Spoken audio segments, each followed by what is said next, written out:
Hello dear students, കോമക്സ് ട്യൂട്ടോറിയലിൻ്റെ മറ്റൊരു വീഡിയോയിലേക്ക് സ്വാഗതം. കാലിക്കറ്റ് യൂണിവേഴ്സിറ്റി 4th സെമസ്റ്റർ എക്സാമിൻ്റെ റിസൾട്ട് എല്ലാവരുടെയും വന്നു കഴിഞ്ഞു. Regular, SDE, BCom, BBA, BSc, BCA തുടങ്ങിയ എല്ലാ കോഴ്സുകളുടെയും 4th സെം റിസൾട്ട് വന്നു.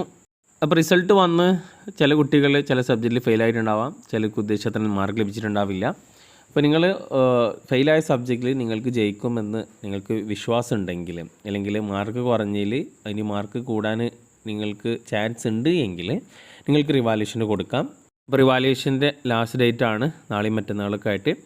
അപ്പോൾ പെട്ടെന്ന് തന്നെ കൊടുക്കുക. പലപ്പോഴും കുട്ടികൾ റിവാലുവേഷൻ ഡേറ്റ് കഴിഞ്ഞതിൻ്റെ ആവശ്യമാവും ചോദിക്കാറ്, ഇനി റിവാലുവേഷന് കൊടുക്കാൻ പറ്റുമോ എന്നുള്ളത്. അപ്പോൾ റിവാലുവേഷൻ ഡേറ്റ് കഴിഞ്ഞാൽ പിന്നെ കൊടുക്കാൻ പറ്റില്ല. അപ്പോൾ റിവാലുവേഷന് കൊടുക്കുന്നവരുണ്ടെങ്കിൽ എത്രയും പെട്ടെന്ന് തന്നെ കൊടുക്കുക.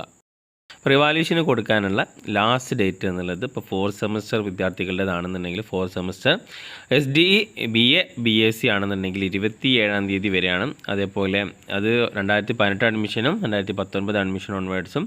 പിന്നെ 4th semester BCom, BBA, SD വിദ്യാർത്ഥികളുടേതാണെന്നുണ്ടെങ്കിൽ 22-ാം തീയതി വരെയാണ് 2018 അഡ്മിഷനും 2019 അഡ്മിഷനും. പിന്നെ 4th സെമസ്റ്റർ BSc, BCA കോഴ്സുകളുടേത് റെഗുലർ വിദ്യാർത്ഥികളുടേതാണെങ്കിൽ 21-ാം തീയതിയാണ് ലാസ്റ്റ് ഡേറ്റ്. പിന്നെ BA അഫ്ലുൽ ഉലമ തുടങ്ങിയ കോഴ്സുകളുടേതാണെങ്കിൽ 27-ാം തീയതി വരെയാണ് ലാസ്റ്റ് ഡേറ്റ്. പിന്നെ BCom, BBA കോഴ്സുകളുടേത് റിവാലുവേഷൻ ഡേറ്റ് ഇന്ന് ചെയ്യാത്തവരുണ്ടെങ്കിൽ എത്രയും പെട്ടെന്ന് തന്നെ ചെയ്യുക. 19-ാം തീയതിയാണ് ലാസ്റ്റ് ഡേറ്റ്. അപ്പോൾ റിവാലുവേഷൻ അപ്ലൈ ചെയ്യാത്തവരുണ്ടെങ്കിൽ എത്രയും പെട്ടെന്ന് തന്നെ റിവാലുവേഷന് കൊടുക്കുക. സമയം കളയണ്ട. ഈ റിവാലുവേഷൻ്റെ ഡേറ്റ് കഴിഞ്ഞ് കഴിഞ്ഞാൽ പിന്നെ നിങ്ങൾക്ക് കൊടുക്കാൻ പറ്റുന്നതായിരിക്കില്ല.